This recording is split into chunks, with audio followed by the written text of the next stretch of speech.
You know, I'm not joking when I get up on air and I say that what you're seeing in Europe, England, the United States, Canada is tyranny. We're one step away from him just disappearing. When I was in Canada, they said, "You're here to ship drugs in, aren't you?" And I was like, "No."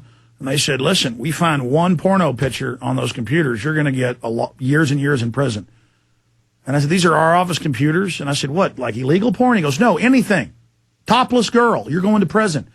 So they spent hours and hours searching them. Thank God none of the office computers, because who hadn't clicked on something by accident or on purpose or whatever? You know, porn's everywhere on the web. None of it on our computers. And they were cussing at me, screaming at me. It sounds like the Greeks aren't that mean. They did shove on him and grab him, he said. But that's where this is going. I mean, I was there being told how I was going to be going to a Toronto prison. Going back to our guest, London Guardian reporter. He's filed 2 stories now, one about his arrest yesterday and one about how he was going, and breaking it down.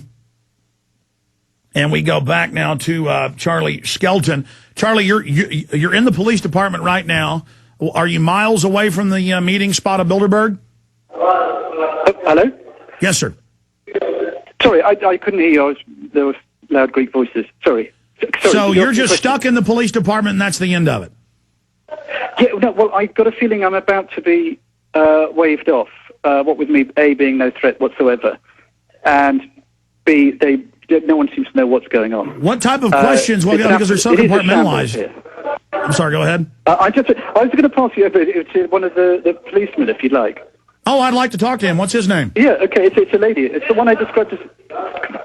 Yeah, it's the one I described as the Christina Aguilera. I'll put her on. Oh, hold on. Oh, okay, lovely Greek lady. Oh, she's gone away. Oh, how annoying. Oh, she doesn't want to talk to you. Sir, look, more importantly, can you tell us about the EU law and being registered to be able to buy seeds? Can you tell me... I've been released. Here we go. I'm off. Go, my friend, go. Okay, thank you very much. But no. Ask him if you'll be arrested again if you take photos of Bilderberg. Ask him. Oh, he's gone. Hold on. Actually, that's a good question. I will ask that.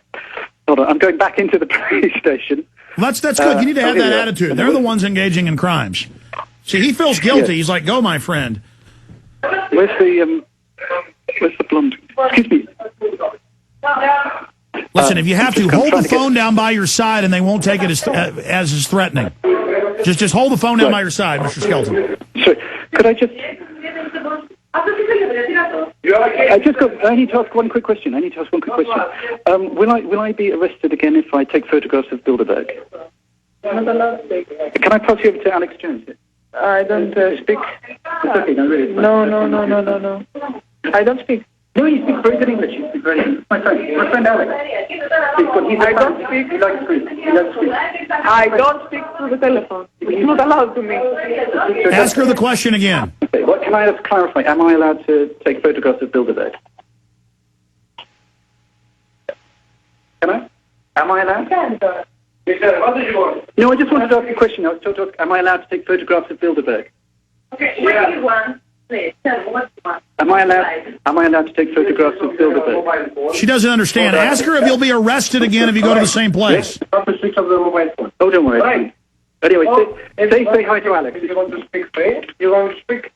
Hello, how are you doing? I know it's a police station. I'm quite often here. Is there freedom of the press in Greece, or are you a fascist country? Can he take photos of foreign banker rulers who are bankrupting you now and will enslave your family's future police officers? Police officers, do you serve Hitler? Do you serve Stalin? Thank you. Did they answer? I'm a free man. Second time freedom. Well, okay, but they will not answer. Well, you know what? Maybe you should go back down to Bilderberg right now and see if they put you back in. It'll kind of become like a merry-go-round, you know. I think I might not. You know what? I would go down there. I would go down there and I would say, "I've been told it's okay for me to do this," because them releasing you. I would file a formal complaint. This is what you ought to do. I would go to the British Embassy, and I would make an issue out of this London Guardian. I mean, you're a British citizen, our subject, and you supposedly have these rights, and you're in the European Union, I would complain to the European Union embassy, and I would say the freedom of the press is being violated by a bunch of criminal bankers meeting. This is a big deal. You got to file complaints, man. I'll tell you what, for you, I will file a complaint, okay? Well, for all of us. Yeah, but yes, it is for me. It is for my future as well. Yeah, no, I know. I mean, I'm interested to see what's going to happen to anyone. I mean, there's a growing number of people here from the alternative media, and I think there's a few just generally interested parties turning up, and a couple of protesters I know are going to. I spoke to one guy who's going to be here. I mean, I'm just interested to see what's going to happen and how hard the Greek police are going to be, hitting, and how, well, hopefully not literally hitting, but how serious they're going to take it, because as far as I can tell, they're taking it pretty seriously. Well, I saw photos in the London Guardian. Were those your photos where they look very agitated and they're surrounding you? Yes, that was. That's the one that really kicked things off, that photo. And you say they were grabbing and shouting at you then. That one officer looks like he's 12 years old. What happened? He was a nasty little fellow. I wouldn't mind if he drove his car into the marina. I didn't like him. I like some of the others; they were fine. But it's very strange. It makes it. You know what the situation does is it makes bad people out of good people. Operative word, little fellow. He has a Napoleon complex, probably. Yeah, I didn't like him at all. He's a bully. Anyway, so yes, I'm free. Hello. Oh, that was a thought crime right there. Did you know that your own Home Secretary, Jackie Smith, is banning people who criticize the government or criticize open borders from coming to England? See, in the future, and they do this in Canada, when you show up, they say you're a thought criminal, so that's why you get arrested. I mean, is that good? I thought England had the Magna Carta, 1215. 12:15, almost lunch. Do you know what? I have to say to you, Alex, I'm only just waking up to what's going on. I'm one of those people who's taking their first tentative footsteps into awareness of a world which isn't pretty, and it isn't necessarily being run for the right reasons by the right people. And I'm just learning, and I've been twice in a police station for doing absolutely nothing. I mean, really nothing. And it's a wake up call to me, and I hope it's a wake up call to some other people. And on a personal note, I'd like to thank you for the work you're doing literally waking people up out of the slumber that they are in. Well, I appreciate you, and I was talking to Paul Watson, who you emailed. We've got your email saying that you are aware of the radio show and have listened to it. How long have you tuned into the radio show or seen the videos? Started watching. I mean, my wife, Hannah, she's an even bigger fan of you than I am. Oh, thought criminal. She started getting me into this. We started looking at some. We watched Loose Change. That's another key. We watched your. I forgot my name. The Global Conspiracy Countdown, whatever it's called. Isn't that terrible? I forgot the name of your movie. And a couple of those videos, started looking at that, started reading, started listening to the radio show. And you've got some really interesting guests on, and you hear some new ideas, some different perspectives, and it's. I mean, thank God we've got the internet now. I don't know how long we're going to have it for in the way that the level of freedom of communication we have at this second. I don't know. That scares me. But at the moment, this is a time of awakening. I think for everyone.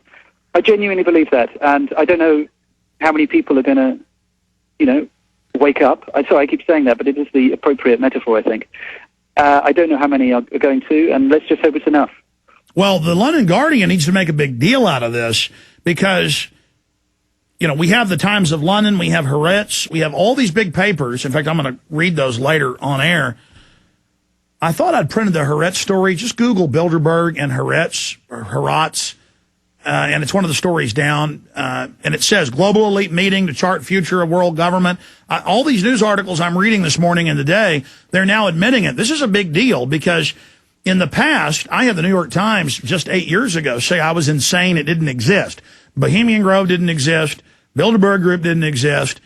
When the groups had already written books and bragged about how they existed, and German presidents had written about it, and prime ministers had written about it, to now have it be all over the European press, all over the British press, but not in the U.S. press.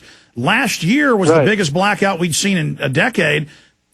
Newspapers showed up but said they weren't allowed to really write about it, so there was no U.S. press. Finally, Politico this year did a Bilderberg report dealing with my film, The Obama Deception, and how Barack Obama was clearly there, and how they helped kidnap the airplane full of media, telling him he was going to Chicago on his plane, but he didn't, and he went to Brook Street. Yeah. I mean, not Brook Street. He went to the Chantilly, Virginia Marriott, and Brook Street was 2006. So I would hope you'd get some of that in your article. There's a history of intimidation, shooting at Jim Tucker, that there's a history of threats, and that. What does this say about the global elite, that they're meeting in secret, setting the financial future? You know, the Bilderberg Group has leaked, and the BBC has even reported that they set up the European Union covertly, that they're setting up. I mean, this is a fact, sir. This is the group. If we arrested these people right now, and they've committed public crimes, most of them have, or at least started an investigation, the whole New World Order could end. Yeah. I mean,